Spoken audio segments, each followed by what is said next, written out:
Hello everyone, this is Ben. I thought it'd be a good idea to do some rambling about something.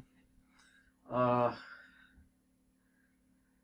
yeah, what I want to talk about is I have an Audible account, and with my job, I'm able to like listen to books. And so the recent book that I listened to is, I guess, probably the second ever psychology book I don't know what you say, read, I ever listened. But so anyway, listen to the book, and this book is by Jonathan Haidt, Haidt. Haidt sounds German. Haidt. I don't know. And what is the other guy? Like a lawyer. The whole thing's read by Jonathan Haidt, and it seems like the lawyer. There was like a lawyer who had like the idea for the book and like helped make it happen, but Jonathan Haidt is kind of like the lead guy because he's actually a psychologist or a psychiatrist. I always struggle with remembering which one of those is what. But so anyway, it's called The Coddling of the American Mind, and man, it blew my mind to a degree, but it was also just kind of like a lot of the stuff it was saying was kind of connecting with a lot of other stuff I know, and that's what really got me thinking about it.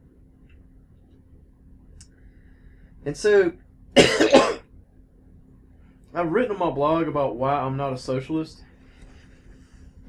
Well, what this book is doing is it's taking a look at the current, I guess, spike in popularity for socialism on college campuses and sort of conspiracy theory socialism, as well as like just the insanity that we've seen, on college campuses, where like at Berkeley they demanded a ban on free speech. You can't allow, that like the Milo Yiannopoulos thing where he came to speak at Berkeley, and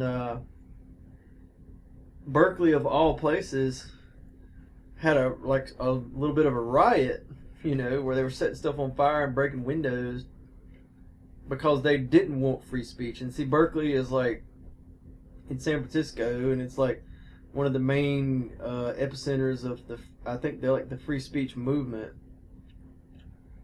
And so, what this book is doing, and what really piqued my interest was like he's looking at why is it that these postmodernist Marxist ideas are so popular currently with today's teens. And there's also a tremendous spike in suicide, depression, mental disorders, anxiety issues, and it's a problem. It's a current problem that's affecting women more, and or you girls, however you want to put it. And so the interesting thing is like there's a real cutoff and a real division in how things function, and so now it's considered agreed on that you cut millennials, you cut off that at like anyone born 94 is the last year for a millennial, and kids born in 1995 and later are considered iGen, Internet generation, Generation Z, and there's a lot of stuff that is different. That basically, his point was these kids were parented differently as kids, and they were social media was a big part of their existence coming up. And so they all got to college in the fall of 2013, and that's when all of this stuff started happening, and like a lot of the craziness stuff, and like everything just like transforms as soon as these kids get to college, and it's like something you would predict. So it's so interesting. So like apparently he boils it down to what he calls the three great untruths, and then he talks about in the book how certain things we do lead to these three great untruths, and he's speaking of psychologically the three great untruths. So like they're the same things you might encounter in philosophy or logic, but he's speaking of them from like a psychological perspective. So for example, black and white thinking basically means applying either or logic when it shouldn't be applied. So like in logic, we call that a faulty dilemma. So like if I asked you, are you a communist or are you a fascist? Answer the question. Why are you avoiding the question? That's a false dilemma in logic. That's what that is. That's a faulty dilemma. And it's not, but apparently in psychology, they call that black and white thinking. And but basically someone who's given to black and white thinking, what they mean is, from a psychological perspective, it's a person who continually is constructing false dilemmas. Like it's part of like how they think. They're just constantly constructing false dilemmas. And what he's saying is basically social media use as well as overprotective parenting causes black and white thinking, which is like the major problem.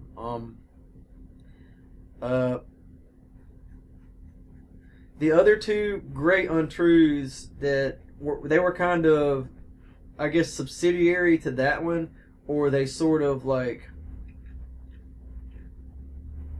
they supported it or like kind of lead to it, I guess, was the other one was always trust your feelings, use your feelings as your guide, and then the other one was whatever doesn't kill you makes you weaker. So yeah, that and he calls them the three great untruths, and when I talk about black and white thinking, it's just the idea of like there's good and evil, and everything breaks down into just super bad and super good. So what does social media and overprotective parenting have to do with creating kids who are just locked into like this type of thinking? And so I mean, this is really interesting. So like social media, okay, here's the thing, and some of this stuff that I've noticed, and not so much that was in the book. He's talking about the current research, but and I'm no expert, but I'm just like throwing what my ideas out there. If anybody doesn't like them, that's their right. But all I can do is try. I remember I knew a guy who like every time I would speak or teach like at church, he would always tell me that everything I said was like incoherent and didn't make any sense. And like I never took that as like a reason to give up. I remember because like nothing he ever said ever made sense either, and anyone else to me. And I was like, mentally I just took that as like, okay, I'm still making the same mistakes they're making, so how can I do better? That's like how I thought. Like I don't want to say everything they were saying and I was saying was nonsense. It was just hard to follow. But then I remember this guy, like he like took it to like another level, and eventually it got to the point where he started using that as an argument. So like anytime you said something that he disagreed with, and then you explained to him why you're right and he's wrong, he would use the cop out of he can't understand what you're saying, or he would say nobody can understand what you're saying. And that was when it was like, oh, this dude's like, this isn't about like him wanting me to speak better. He just wants to use this as like an escape from what I have to say. And I was like, oh.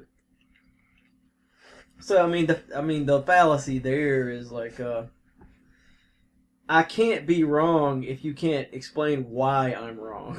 Like, you know what I mean? Like People do that, a lot of times in like YouTube comments and stuff. They'll disagree with you, but it's like it's not real clear why they disagree with you. They just disagree with you. And it's like, well, goody for you. I can go around believing that the Loch Ness monster owes me $3.50, but like it doesn't make it true. And so this is just a form of shifting the burden of proof. I'm making a point, and I've explained why my point is correct, and then he says he doesn't understand it. I haven't explained it well enough. I mean, that's obviously just a cop out, so he doesn't have to accept it. But I'm not wrong. He doesn't know that I'm wrong. You know what I mean? Because he can't demonstrate where my mistake is. What is the mistake that I made in my reasoning? And if he's just going to just insist that he can't understand it, and this just becomes basically this is the intellectual cost he's forcing himself to have to pay for rejecting my argument. So it's kind of like when atheists will say, when confronted with the Kalam argument, they'll just say, well, there's no such thing as time, or something like that, or there's no such thing as morality, as response to the moral argument. It's like, wow, you're really willing to pay some heavy costs here. So if this guy's willing to just say that everything I say is totally incoherent, doesn't make any sense, it's like, well, or just to him, or he just says, he used to always say, nobody understands what you're talking about, which is there's, that's obviously, a generalization. What if somebody does, And so this is just a philosophical escape where you can say, it's actually a fundamental epistemological question. Do other minds exist be other than my own? And am I able to communicate with them? And then you get back to some fundamental questions. I don't know, if you really want to go there and say that no communication I have, with you makes sense and is coherent to you, then well, how do I even know you exist, or I'm not existing in some sort of computer simulation illusion, and stuff like that. But here's what I do know. Whenever I say anything other than something that proves you wrong, you have no trouble understanding it. And so, at least in terms of probability, what's the most likely explanation of that is that you just can't accept, being wrong. So with someone like that, that's just like a big, burden of proof shift, because he's asking you. Well, I guess in logic that would be moving the goalpost, So in other words, he's asking you to completely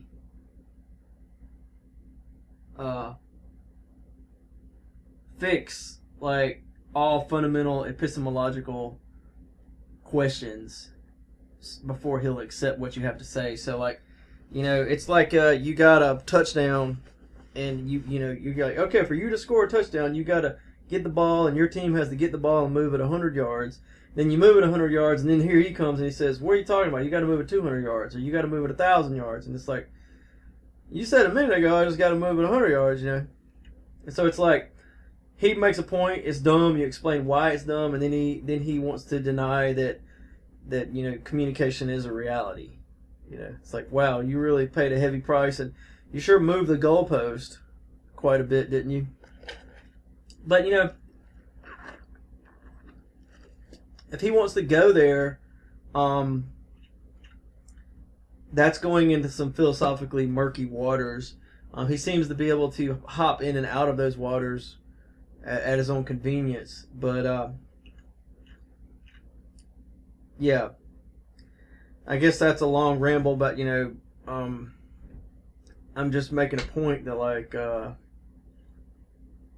people have a problem with anyone that makes points, and they tend to go for these goalpost moving fallacies. We're to the point where they deny communication, and well, communication doesn't exist, and it's or you're never successfully pulling it off, and it's like, oh wow, I'm never successfully pulling it off. And like, you see, I can just say that to anything that anyone says ever. I can just assert that without evidence, and so it just becomes begging the question, like, why should I believe that, that is the case, or is that really the case? What if that's not the case? What if you do understand me and you just don't want to, you know? So anyway, so the social media thing and the overparenting thing. Here's the thing. I'm going to try to explain this as best I can. Interactions on social media are infinitely less complicated than interactions in real life. They're far, far less complicated. So, like, how do I say it? Well, let's put it to you this way. Let's say you're a girl, For some of you, it'd be easier to imagine. And, stole that joke. It's still funny though. And like, girls got what, like 5, 10 of their best smiles that they've practiced, and they post a profile picture online. Maybe other pictures, but it's certainly a profile picture. They're giving you their smile. They're probably with somebody in their profile picture. Girls tend to be with another girl or their baby or their boyfriend / husband or something like that. They're always with somebody in their profile pictures, but not always. That's not really relevant. But the relevant point is like, there she is. She's smiling, and she's very carefully. She didn't just take any old picture and post it. Okay. So here's the thing. In real life, or rather, instead of saying in real life, it's not that social media is unreal, but it is simplistic. It is incredibly less complicated than a face-to-face interaction. Because in face-to-face interactions, you almost never smile. And when you do smile, it's infinitely more complicated than the few smiles that you post online where you feel like you look good or attractive. And so, like, it's like everything you post, where you comment, like, react to something, post something, share something, message, whatever, there you are with that one little face. And I remember this from, I think it was a Thrasher magazine that I read, like, actually in the 90s. And there was a caption on a photo of, like, a dude skating, and it said, I love photos because they allow you to stare at a blink in time. And that's literally, it's a blink in time. Think about how much more complicated real life face-to-face interactions are than social media interactions. Like, what, we got like 100 emojis? That's nothing. That's nothing compared to real life reactions. Not to mention the fact that, like, in real life you react instinctively. You don't carefully select your reaction. Especially when you laugh. That's always an honest moment when you laugh. And there's so many different ways you laugh. Chuckles, smirks. I mean, it's just so much. And a lot of that stuff is like hardwired in your brain. And you can't help it. Your face is always giving away something about your emotional state. And it's like, especially the eyes are very difficult to fake. The mouth can be faked, but that's how you create fake smiles. You smile with your mouth but not with your eyes.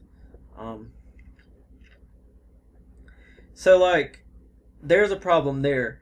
Social media interactions will always be more simplistic than real life face-to-face interactions. And that's one thing. Basically, when something's simplistic, it means it's overly simplified. And so that's one thing that can lead to black and white thinking, to creating either ors, basically oversimplifying things. So like sometimes in life people do the reverse of a false dilemma, and they try to that which is like a self-contradiction. So, for example, when Oprah says all religions are true, it's like, well, Oprah, Muhammad says Jesus is not God, and the atheists say there is no God, and Christians say Jesus is God, and the Hindus say everybody's God, and the Buddhists say neither you nor God nor anybody even exists. Like, that is, there's no way all of those can be right. So that is an either or. It's just, like, maybe none of those are right, but like they can't all be right. But when it comes to other situations, one of the main logical fallacies that people construct is when they create either or, I guess, frameworks in which everything must fit, but in reality there's more than two options. So, like, for example, if I say, are you pro-life or are you pro-choice? Well, most people are both pro-life and pro-choice. So, people who are pro-choice are also pro-life. They just don't think the baby is alive as a human being. They're not against life. They're not for murdering babies. What a horrible thing to say. I mean, it's so horrible that you call yourself pro-life, as though everyone it doesn't agree with you is pro-death or pro-baby murder. What a despicable thing to say, to call yourself pro-life. You have to be some kind of messed up person, Or like, to call yourself pro-choice. To say that anyone who disagrees with me on abortion is a tyrant dictator. Again, every bit as despicable. And so that's a simple example of black and white thinking. Or, more importantly, that's a false dilemma. Because in reality, there are more options. And nobody's, against choice and against life. But like, it's very, if you are just given to that kind of thinking all the time, well, that's black and white thinking. You're just constantly creating false dilemmas, and that can be really bad. There's more ways that social media can lead to that, but essentially, the thing is, if kids aren't getting face-to-face interactions, and they're just interacting through social media, if it's replacing face-to-face interactions, then you're probably setting the kid up for, suicide, depression, some sort of, maybe chemical dependence or like alcohol dependence, anxiety and mental disorders, and like all that stuff. So like, kids need face-to-face interactions. And so it's not so much that social media is toxic, it's just that you spend so much time on it and it's a replacement for face-to-face interactions. Some of the other stuff, I think Facebook went public in 2007. I think it was like 2008, 2009 when everyone got iPhones. And so iGen, the internet generation, they got iPhones right at like when they were like hitting middle school, and then they hit college, fall of 2013. And now they're like out of college, but the issues have only gotten worse, have only amped up as it became, and now it's like nothing but iGeners in college, and all the millennials are graduating. And so, one of the problems is that girls are hardwired, in a different way from boys, and their genetics causes their brain to form in a different way and stuff. So like, as complicated as the human DNA molecule is, it's nowhere near as complicated as your brain. Your brain is far, far, far, far, far more complicated. When you're born with like basically a whole bunch of stuff set up, but you are designed for like basically a super amount of playing with other kids, plus other inputs. But one of those things that like your brain is designed to, like, it needs the input of a whole lot of like just unsupervised free playtime, face-to-face playtime with other kids, because social media is not, it's way too simplistic, and it's not a replacement for that. And it oversimplifies things, and real life is just infinitely more complicated. So, like, one of the problems you run into is girls have, by their very nature, prefer to hurt others in different ways from boys. So boys, it's just natural to boys, when they want to hurt each other, they always want to hurt each other face to face physically. That's like a preferred boy way of hurting. When boys want to be bad and when they want to be aggressive and cause harm, that's how they prefer to do it. When girls want to do it, they tend to prefer to do it socially, emotionally, and out of sight, but not out of mind. So, like, they want you to know they're the one that did it through some sort of clues. They want you to feel unaccepted, unwanted, unloved, unattractive, repulsive, you know, like, they want you to feel all of that, left out, you know, and they want you to know that they're the ones who did that to you, but they want to not be doing it in your face and basically not be looking unattractive while they do it. And so the thing is, if you were to, like, say, all right, let's give every 10-year-old boy or 13-year-old boy or whatever a loaded handgun, then you just gave every 10-year-old boy his preferred weapon for hurting others. You know, maybe a knife would be better or something, you know. Like, you just gave him his preferred weapon. So if you give every girl in the country at the same time smartphones loaded with social media apps, you just gave every girl in the country her preferred weapon for hurting others. Like, you've just given her a tool to hurt people when she wants to. Not that that's all girls want to do, but if they do want to, and of course they are going to from time to time, they're going to want to do that, and there's going to be some girls that are going to do it a lot. That's going to be a great tool for that. So, like,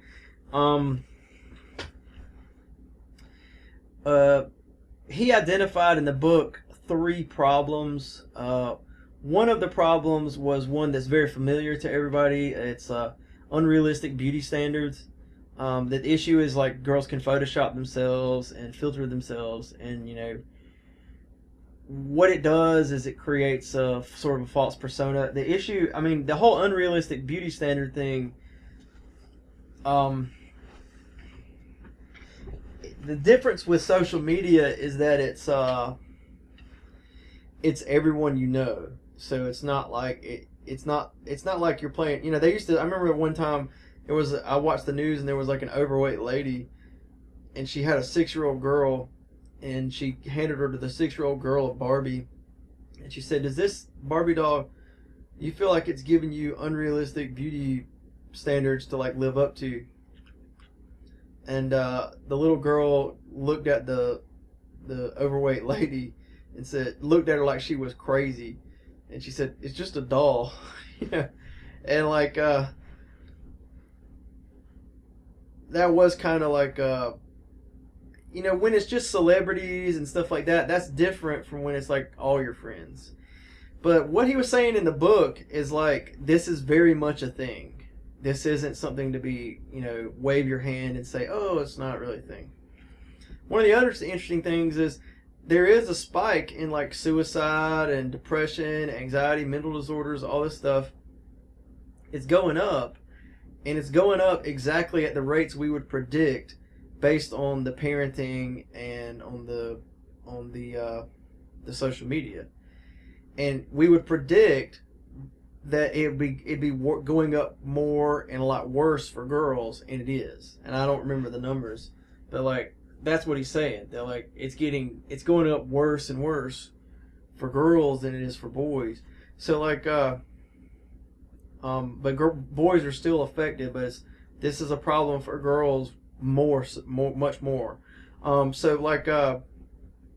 anyway, one of the other issues with social media is, you know, like, you can basically make people feel left out, like, or you can make people feel like your life is so filled with fun and excitement that, like, and their life is boring. That's a real problem. Another thing is you can make people feel like there's always something going on, and like they have to like be there for everybody's thing, and it kind of overwhelms people and it stresses people out. And then the other thing is you can like intentionally not invite people and then point out that like they didn't get to come to the thing, that they weren't invited. So like making people feel disinvited is like another tool. Making people feel not included, left out. That's like a major. That's something that girls have traditionally, since the dawn of time, when they want to hurt people, that's one of the ways they like to hurt people. And so social media is just great for that. So like it just empowers girls to hurt each other more. So those are problems.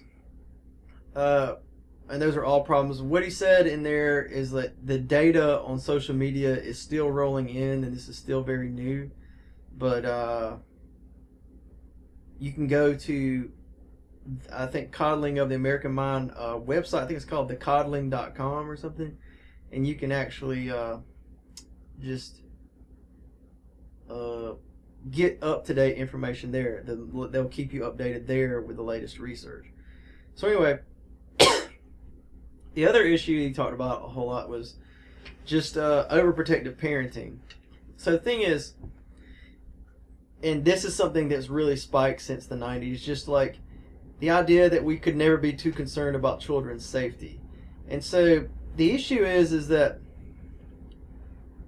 children are... before I move on, let me point out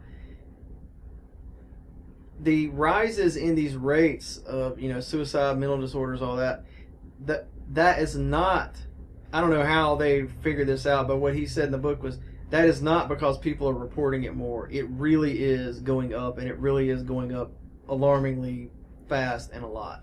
And so one of the issues that he was talking about in the book, is like, as he calls safetyism, just being super concerned with children's safety.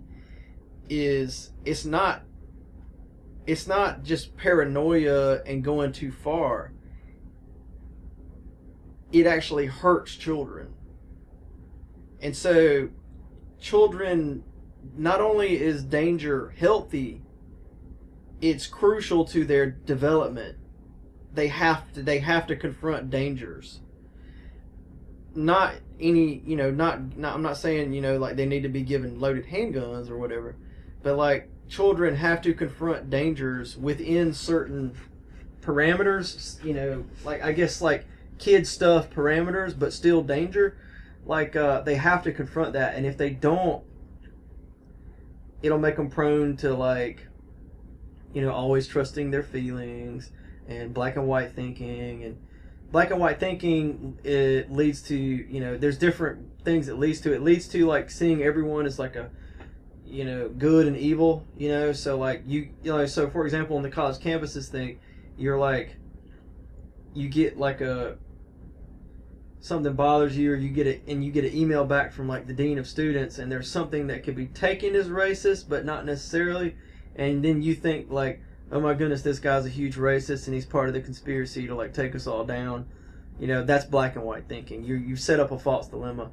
In reality, good and evil are a dilemma between good and evil, either or. But people are not good and evil. People are good some of the time, bad some of the time.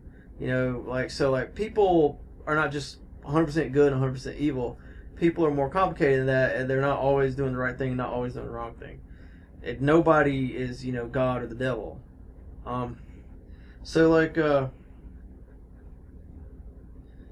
The point with all of this is like, there's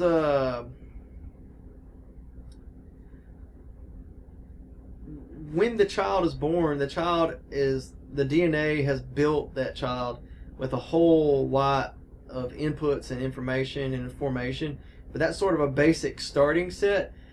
That there's no way the genetics can account for how complicated the human brain is. The human brain is designed for like super amounts of inputs to form it correctly, and one of those is free play, unsupervised free play time. You know, not totally without boundaries, but they need to be free to play with other kids. So like the idea is like bullying, for example, is a problem that kids are creating for one another.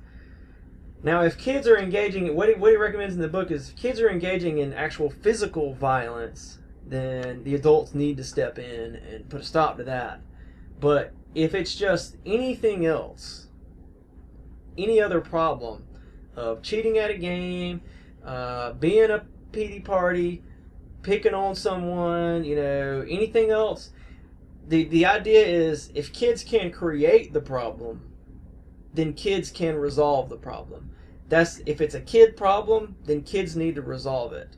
And you say, well, like, why can't adults step in and like teach the kids, you know, to be nice and play nice with each other? Well, the problem with that kind of thing is if you do that, and you can do that some of the time, but the kids still need a massive amount of time where you're not doing that. And if you deny them that, then you are abusing the child, because the child, it's not only good for the child to deal with that, the child has to have that, or else they're going to form these psychological disorders later in life. So unless you want the child to go up crazy and suicidal, then you have to let the child deal with kid stuff, with kid problems. So when the kids create kid problems, kids have to come up with kid solutions to kid problems. You know, like kids are physically hurting each other, that's a different story. Adults should step in and say, okay, you've crossed the line and this is a no-no zone. But like, so I'll give you an example. Well, here's the thing. It leads to the black and white thinking. So like, adults are simply just brought in as the authority figure, and they just make rules, and their rule is law, and you just do what the adult says. The problem with that is it's very it's not complicated. It's simplistic. It's just like, these are the rules, and we obey the adults, and everything's great, you know. And that real life, you know, interactions between kids and the drama that kids create, whether it be the bullying or everyone, or alternatively everyone's getting along great and having a good time, or more importantly, the wealth of life that's in between those two extremes. Kids have to have that. That is essential. It's not that it's healthy. It's that they can't become rational, stable adults without that. They have to have like just a whole bunch of, you know, playing with other kids. And so the idea is, like, if kids can create the problem, then kids can resolve the problem. And so it's not just bullying, it's resolving bullying. So the idea is whatever doesn't kill you makes you stronger. You know, generally speaking, that's true. There are some exceptions. If the child is being bullied by an adult, that's a no-no zone, and that's not bullying, that's abuse. And so, and the issue is that kids, see, the thing is, kids can't really be focused on something for longer than like 5 minutes, you know, tops. And when they're little, it can be shorter, and it gets to be longer. And you know, so anyone who is like me, who's like done youth ministry like with kids, you're all too aware of how short their attention span is. Well, see, that provides an out for kids. So like, they get confronted with someone saying or doing something incredibly cruel to them, and they cry and they're upset, and 5 minutes later they're talking about Power Rangers.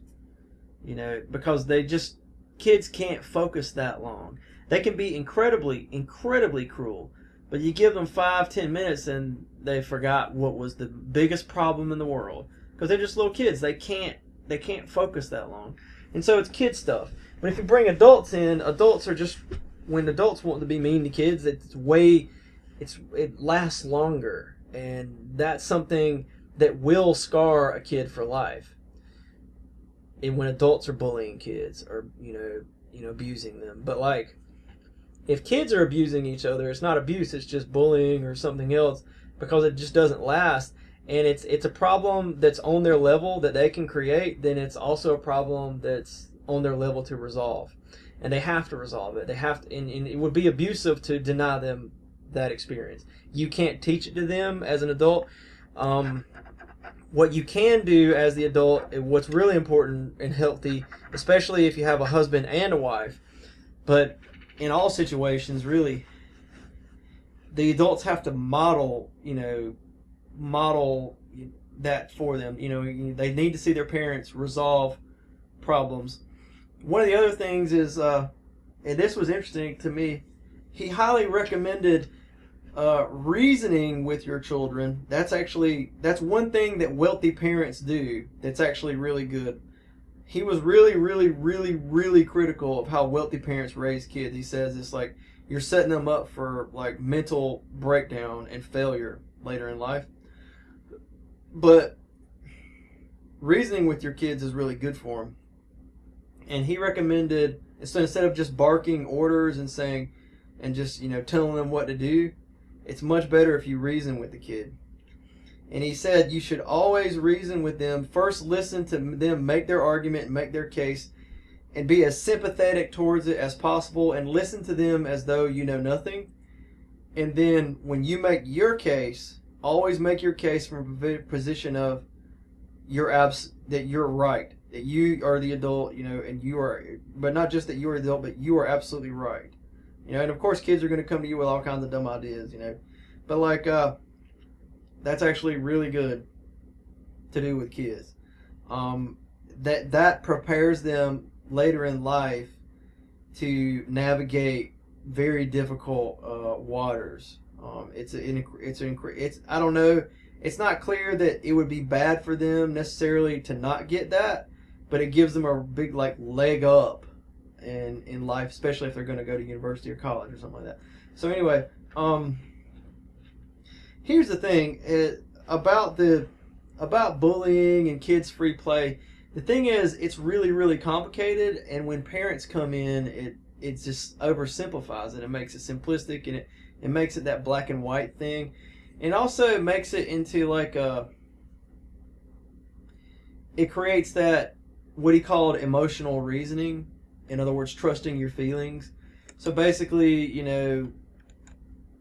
the drama between kids, I'm upset, I'm crying, okay, here's mama gonna make a rule, and fix it.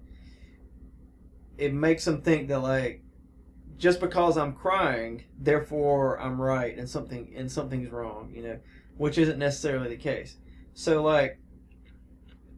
I'll give an example.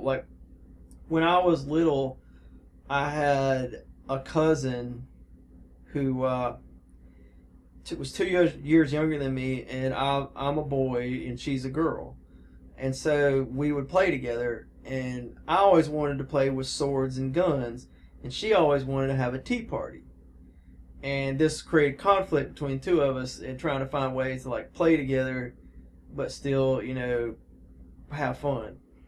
And so I think she was the one who came up with the idea of a compromise, or it might have been me, I don't remember. But what we did as little kids, we were 5.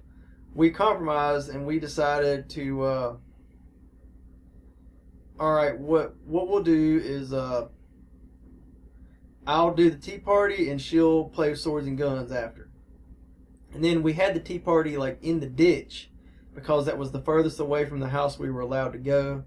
It was right next to the road, and we would get a little blanket and have a little tea party, and then we would play swords and guns. And we do have one old picture of her with a sword or a gun, and me, of course, with a sword in my shirt. I was running around like He-Man, but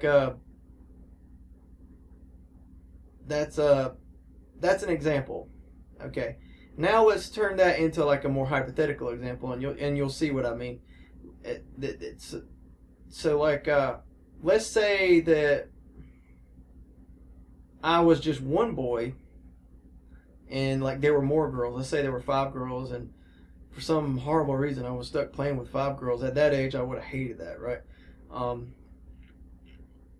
Let's say they all wanted to have a tea party, and I wanted to like play swords and guns, so like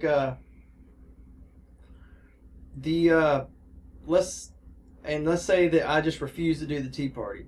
Well, the thing about kids playing is if you want to have fun, then you have to be sensitive to what it's going to take to get everybody on board to having fun.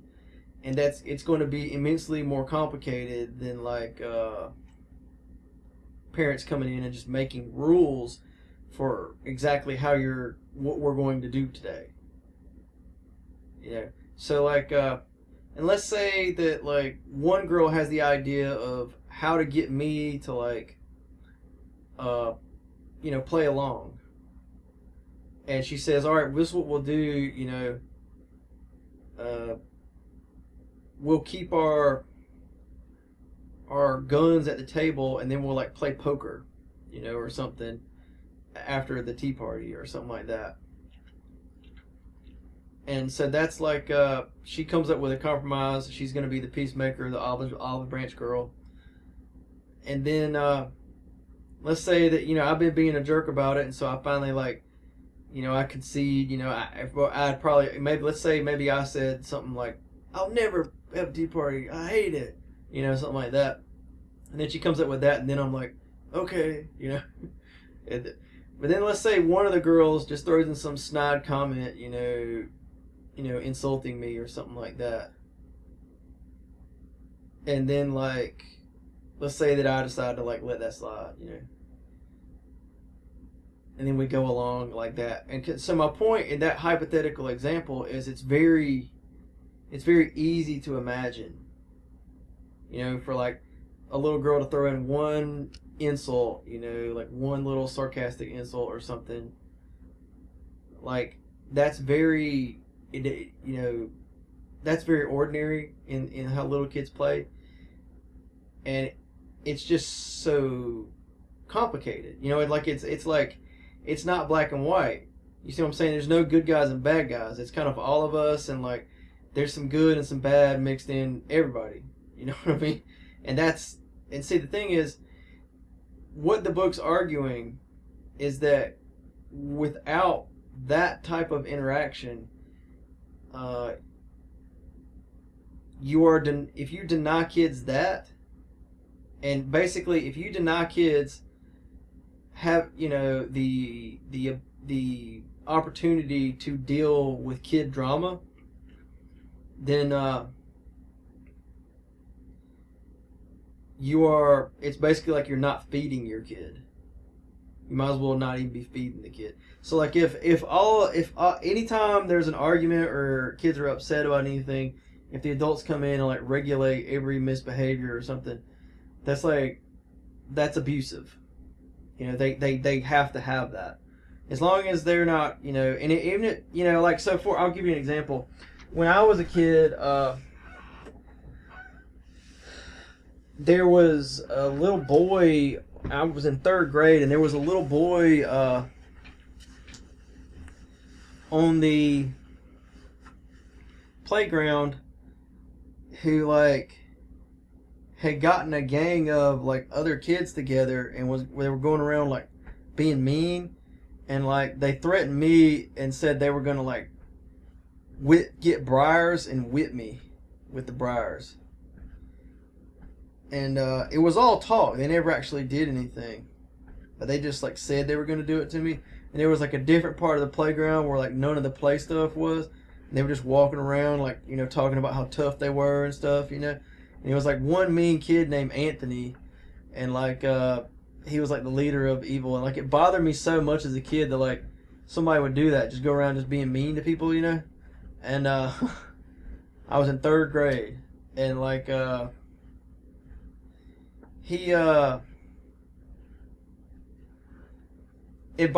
of the things that bothered me about it was like they were like piling on and like teaming up with him, and like they had his back, and they thought it was great, and they were just like threatening, they were gonna like hold me down to like the fence. There was like a fence over there, and they were gonna hold me down to it and just whip me with briars and like torture me. It was all talk. They weren't gonna, they didn't do anything, but I freaked. you know, and like I ran over to my third grade teacher, and you know, she was busy talking to the other teachers, and like recess was kind of like break time for the teachers, you know, to not have to constantly, you know, regulate kids' behavior like the rest of the day. And so when we were having recess, you know, I went over there and like was upset and told her about it, and I was like so upset, you know, and like they're all after me and stuff like that, and like she just like looked at me and like laughed and like just told me to just suck it up, kid, or something like that, you know, like just go deal with it. It's like she wasn't going to help me at all deal with that kid drama, and like that's a, you know, I guess a real life example of that. And so what did I do? Well, like I just kind of went back playing, and I looked at the other kids playing, and like I realized like most of the kids on the playground weren't actually like teamed up with Anthony. Anthony just like told me that they were, you know. But like I remember watching these two little girls like slide down. We had a little slide down pole, and they ran back up to go slide down it again. And I was thinking like, those girls don't really care about Anthony and the Briar thing. And so then I realized like most people out here don't actually care. And Anthony, and then I realized like Anthony never got any briars. He just was talking. You know? And so then I remember there was this other kid named Matthew who was like playing on like a piece of pipe. Because they had this weird like big concrete pipe out there you could crawl through or get on top of, you know. And like I went over there with him, and like I realized like I just kind of got to not worry, you know, about those kids that are just, you know, just being mean, you know, and just let it go. And then I played with Matthew the rest of the day.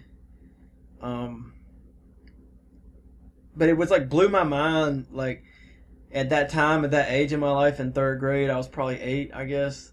It just blew my mind that like there would be anything unhappy on the playground, you know, like all you do is just hope that the grown-ups will let you go to the playground where pure fun and excitement exists, you know. And so that, at that age, that blew my mind, you know. But like from what I could tell from this book, that an experience like that for me as a kid is like something that like I have to be a healthy adult. I'll give you a different example. Just rationally, I guess, and psychologically and stuff like that. I'll give you a different example. I work at a church camp, and I think it was like 2 years ago, I guess. But anyway, the church camp is divided up where there's like 4 teams, and those 4 teams like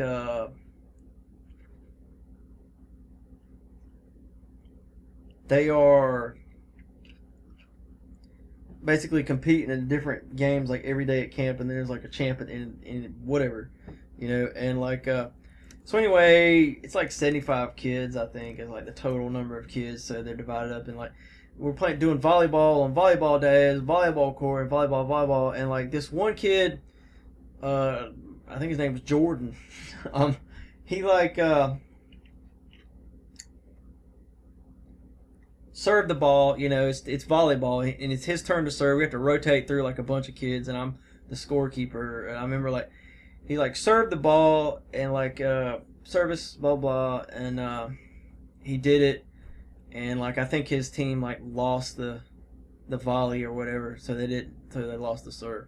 So then it rotates all the way around, and comes back to him again, and he messes up his serve. And he, at that point, as best I could tell, he engaged in something that the psychologists would call catastrophizing, which is a form of black and white thinking. He was setting up false dilemmas, where he just kind of freaked out because he messed up that one time, and like he was just so hard on himself. He's like, I can't do it anymore.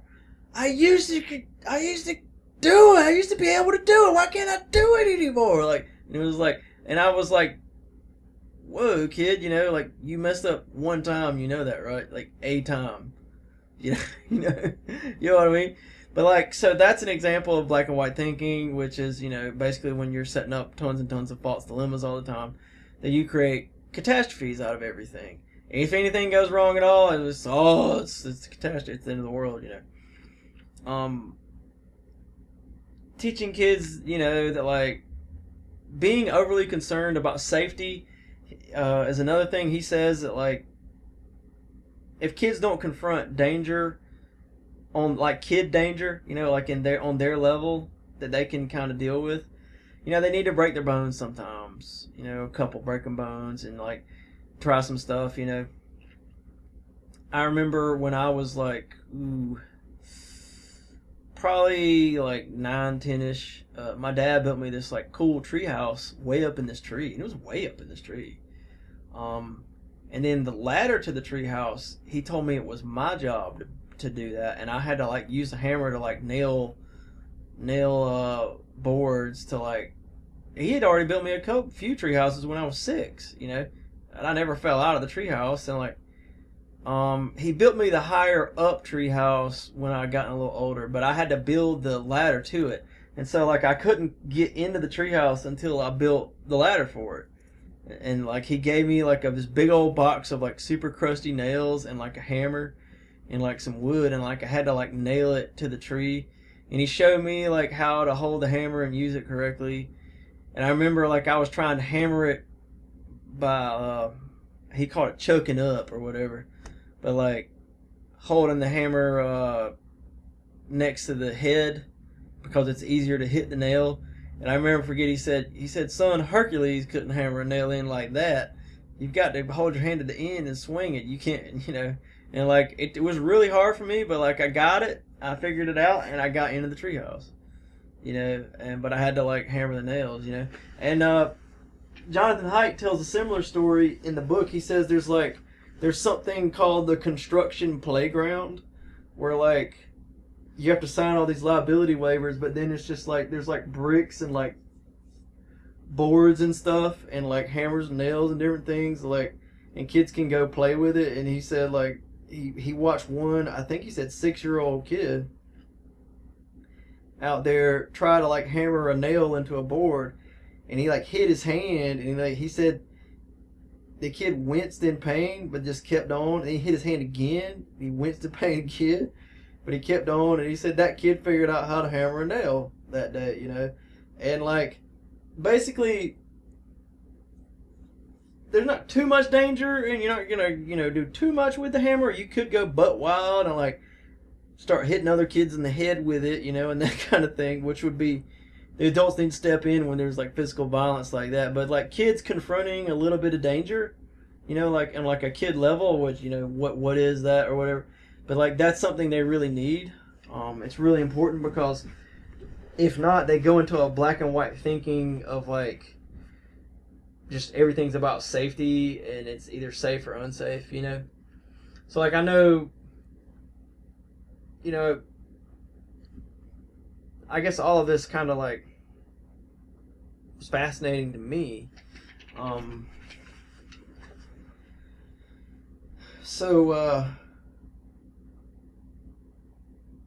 Just that whole, you know, the most interesting thing to me was the fact that like face-to-face interactions are incredibly complicated, and kids need that, and parents cannot, there is no replacement for that. There is no known replacement for that. Certainly not social media, you know, not test prep, not academics, not doing homework, not, you know, dealing with your parents. The problem with dealing with your parents is that the parents are kind of always right.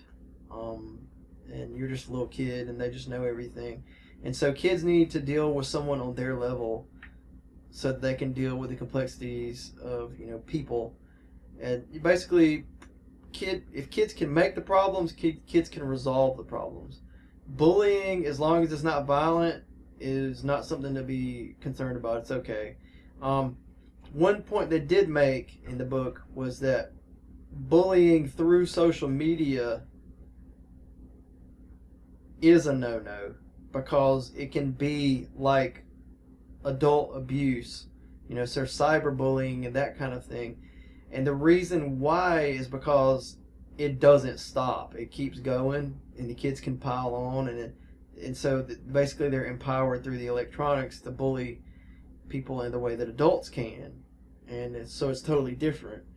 And whereas, you know, face to face, kids can't really pull that off, but like It's sort of a, so like that can cause permanent, damage when it's like through social media.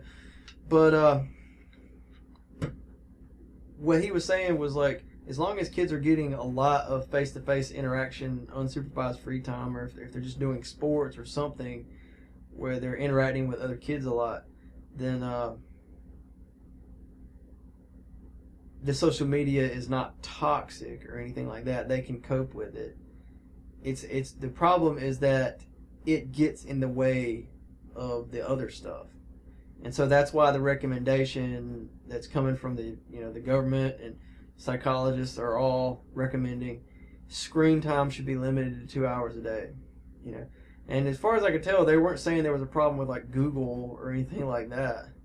But there absolutely is a problem with social media, just because it becomes an alternative to face-to-face interactions, and it is not that. Even if you're just like Snapchatting something and posting it or something like that, you can say, well, that's video, and that's that's way better, right? Well, it's not the same. It's not the same, and part of the reason it's not the same is because there's no reactions. So like basically kids need to try out and figure out what's good behavior and what's bad behavior, especially with each other. And they need to have reactions, and not the incredibly simplistic and filtered reactions that they get through social media. Because like, yeah, you can post a video to your thing, but like, you're not going to get the reactions. You just need to interact with one another, that kind of thing. So like, that's where it stands, I guess. I could ramble forever and ever, but like, all of that was just immensely interesting to me. So hope you enjoy this video. Thanks for your time.